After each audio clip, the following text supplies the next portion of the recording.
Este es el podcast de Microjuris. Bienvenidos a la hora laboral.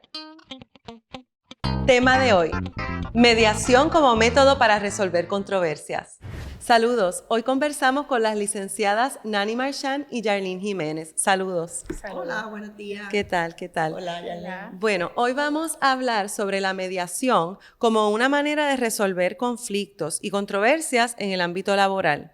Y sabemos que en un mundo donde las tensiones, ¿verdad?, y los conflictos pueden surgir fácilmente, encontrar formas efectivas y pacíficas de resolver estos problemas, pues es bien importante. Así que vamos a comenzar, Nani. ¿Qué es exactamente la mediación? Ajá. Pues mira, la mediación es uno de varios métodos alternos que hay para resolver conflictos. La mediación es un proceso voluntario. Eso es una de las cosas más bellas que tiene la mediación, que la parte que se presenta a un proceso de mediación quiere resolver la controversia, porque nadie lo obligó, vino voluntariamente. La mediación es confidencial, ¿ok? En la mediación, las partes que tienen el conflicto se reúnen con un mediador y el mediador, a través de unas destrezas que ya ha aprendido y que ya tiene desarrollado, los asiste para resolver la controversia sin la necesidad de tener que llegar al proceso adjudicativo tradicional que conocemos en los tribunales. Yarlene, y para escoger un mediador, ¿qué se toma en cuenta? ¿A dónde uno va? ¿A quién uno contrata? Sí, hay diferentes, por ejemplo, en cuanto a los tribunales se refiere, está el Centro de Mediación de Conflictos. Ese atiende distintas controversias que puedan surgir, que no necesariamente, ¿verdad?, quieran las partes llevarlas directamente a través de un pleito judicial con todas las formalidades que eso conlleva. Y también, ¿verdad?, en el aspecto de lo que, por lo cual estamos aquí, que es laboral, la Ley 90, que requiere como paso previo a que se entable un pleito laboral, un proceso de mediación. Así que si uno tiene una controversia, ¿verdad?, uno puede solicitar, o en el caso de la Ley 90, tendría que solicitar a ese mediador, se asigna por el tribunal, ya tiene, ¿verdad?, unos mediadores allí asignados que lo establecen. Igualmente las partes pueden acordar una mediación y designar una persona, ¿verdad?, que sirva para esos propósitos. El Departamento del Trabajo tiene también, de hecho, cuando hablamos también de las uniones y los sindicatos, Ley 45, por decir un ejemplo, se atienden unos arbitrajes, pero dentro del arbitraje incluso las partes pueden solicitar una mediación y eso se refiere a un árbitro que deja su gorra de árbitro y se pone la de mediador para tratar de resolver la controversia. Así que hay distintas maneras y alternativas. Entonces, Nani, ¿cómo tú nos defines el rol de ese mediador durante ese proceso? Pues mira, es importante, el mediador no es juez, el mediador no adjudica. Como cuestión de hecho, en Puerto Rico vas a encontrar muchos mediadores que no son abogados, ¿ok? Así que no es juez, no adjudica, ¿verdad? O sea, y tiene que ser una persona que tenga una capacidad de escuchar y de, a través de preguntas dirigidas y directas, lograr entender cuál es el conflicto que estas personas verdaderamente tienen. Y el mediador tiene la capacidad de proponer o guiar a las partes a una solución que no necesariamente esté dentro del marco tradicional, ¿verdad?, de lo que digan las reglas. Porque si a ti, a mí, si tú y yo tenemos un conflicto y lo resolvemos con 5 pesos, pues chévere, mano da, nos fuimos 3, aunque la ley diga que tú tenías derecho a 500 pesos. ¿Okay?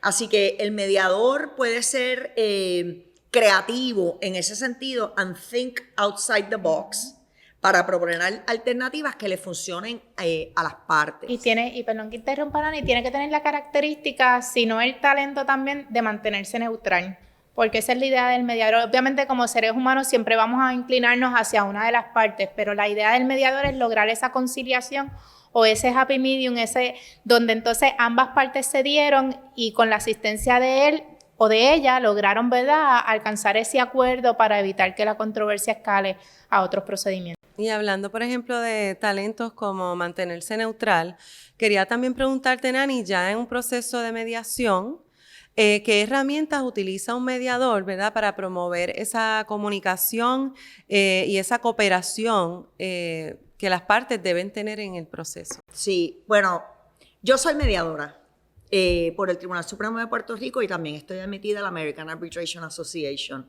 Así que estoy haciendo muchas mediaciones. Yo creo que la destreza más importante que debe tener un mediador es desarrollar la capacidad de escuchar activamente. Se llama la escucha activa. ¿Qué quiere decir eso? Eso quiere decir escuchar con el propósito de entender, no con el propósito de contestar, ¿verdad? Sino verdaderamente yo puedo lograr entender cuál es el conflicto que ella tiene con ella, qué es lo que me está tratando de decir, qué es lo que verdaderamente le incomodó, la molestó. Así que yo creo que esa desde mi perspectiva, es la destreza más importante que deben de tener, o más relevante que deben de tener las y los mediadores. Yarlene, ¿en qué momento se puede dar por terminado el proceso de mediación si no está dando resultados? En cualquier momento. Es voluntario, lo que significa es que cualquiera de las partes se puede retirar de la mesa en el momento que así lo entienda prudente. No tan solo las partes se pueden retirar de la mesa, sino yo como mediadora puedo dar el proceso por terminado. ¿En qué instancias? Sí, porque antes de comenzar el proceso de mediación establecemos unas reglas del juego. ¿Ok?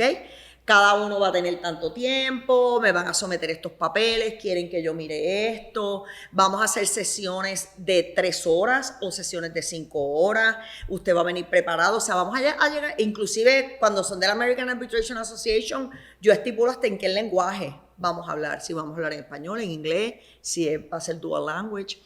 Y yo como mediadora, si en algún momento me percato que las partes no están siguiendo los acuerdos o que no estamos logrando los propósitos, no estamos avanzando, yo la puedo dar por terminada, la mediación. ¿Y cuáles son los beneficios de permitir que las partes tengan control sobre el proceso de la mediación? Bueno, pues yo te pregunto, mira, a ver, ¿qué tú prefieres?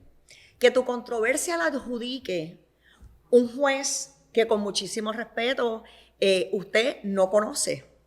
Usted no sabe de dónde viene ese juez, aunque obviamente son neutrales, ¿verdad? Pero son seres humanos también.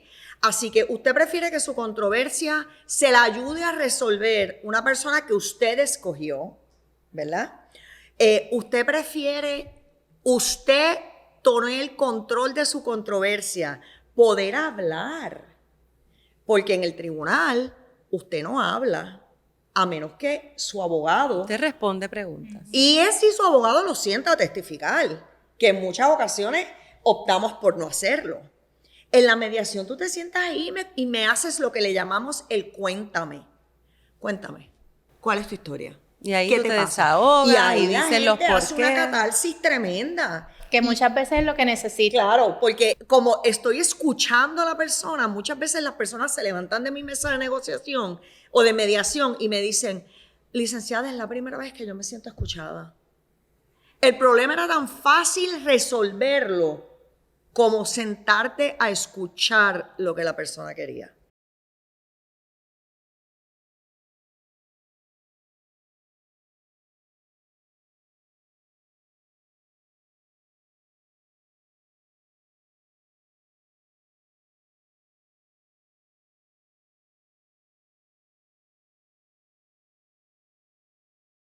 Yo creo que un poco se ha burocratizado los mismos procesos dentro de las reglamentaciones de las operaciones de un negocio, tanto en el sector privado y público, que en ocasiones no permite que se dé esa dinámica antes de llegar incluso hasta una mediación formal si fuera un caso de ley 90. Y por eso, ¿verdad? Y traje en la primera pregunta el asunto de los sindicatos, muchas ocasiones, ¿verdad? Yo que soy abogada de uniones y creo en los sindicatos y la necesidad de ellos también en el sector porque ayudan en ese proceso, porque muchos procesos de quejas y agravios tienen entre medio un proceso de conciliación para evitar la adjudicación formal y para evitar eventualmente un reclamo ya de arbitraje propiamente. Y en ocasiones, es como dice Nani, en ocasiones lo que el empleado quiere es que ese supervisor, sentar en una mesa al supervisor, a un representante del empleado para que se sienta que está seguro y que se le protejan sus derechos, igualmente un representante del patrono, y aclararlo, porque a veces son malentendidos, incluso a veces casos de ley 90, cuando vamos y hablamos y lo discutimos, son malentendidos, malinterpretaciones, cómo lo entendió que ocurrió versus la otra persona, y eso simplemente con escuchar y sentarnos se puede resolver. Entonces, Nani, sabemos que los casos en los tribunales, salvo casos de familia o algunos casos sensitivos, realmente todos son públicos, ¿verdad? Yo te quería preguntar sobre este elemento de la confidencialidad, porque entonces es considerado, ¿verdad?, como uno de los mayores pilares o atractivos del proceso de mediación. Bueno, porque en la medida en que tú le garantizas la confidencialidad a los participantes, incluyendo las reglas de evidencia, reconocen el privilegio de los procesos neutrales. Así que si yo soy la mediadora o el árbitro, usted no me puede citar como testigo de qué se dijo, qué no se dijo, ¿verdad? O qué documento trajeron o no trajeron. Nadie me puede dar un subpoena para yo entregar mis récords ni mis papeles. Así que la confidencialidad lo que hace es fomentar que las personas se sientan en un espacio seguro donde se les va a escuchar y esa información no se va a utilizar en su contra en procesos ulteriores si es que la mediación no funcionara. Así que como tú lo caracterizas como un pilar de la mediación, eso es exactamente lo que es. Es un pilar de la mediación, la confidencialidad. Y esto de la confidencialidad también me lleva a pensar sobre los procesos conducentes a una transacción de algún pleito, ya sea judicial o extrajudicial. Y te quería preguntar, Yarlene, las reglas de evidencia de Puerto Rico, ¿verdad?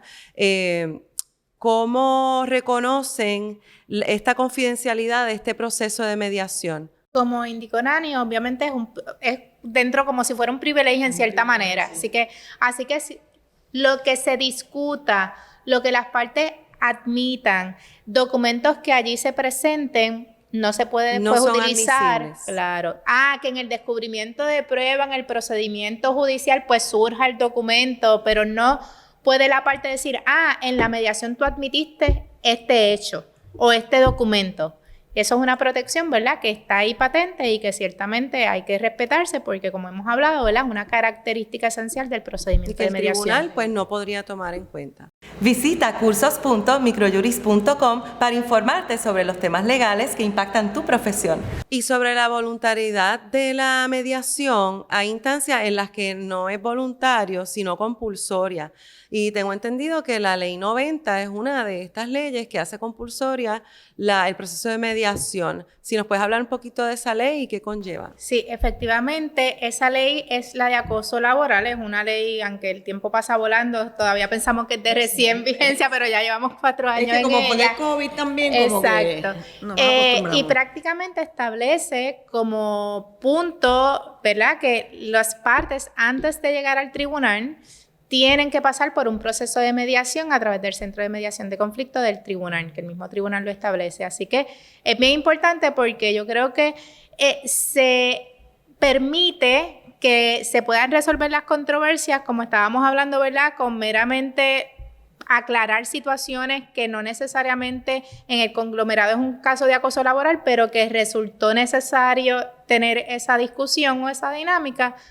Un poco baja también el calendario de los tribunales porque son controversias que se pueden resolver sin tener que llegar a ella, pero esa mediación tiene que ser efectiva también, ¿verdad? Así que Y en ese sentido, ¿tú estás viendo que es efectivo o es como un layer que le añadieron al proceso porque realmente los casos que tú estás viendo que sean meritorios siempre terminan en el tribunal? Pues tengo que decir que depende de varios factores. Número 1, la disposición que tenga el mediador o la mediadora que haya sido seleccionada, ¿verdad? Yo he tenido experiencias distintas. He tenido unas experiencias con una mediadora activa en el proceso, que escucha a las partes, que interviene, Y he tenido, ¿verdad?, experiencias totalmente distintas, que es simplemente cuál es lo que tú quieres, que el patrono se puede retirar en cualquier momento, el patrono no quiso, retirado, te certifico que cumpliste.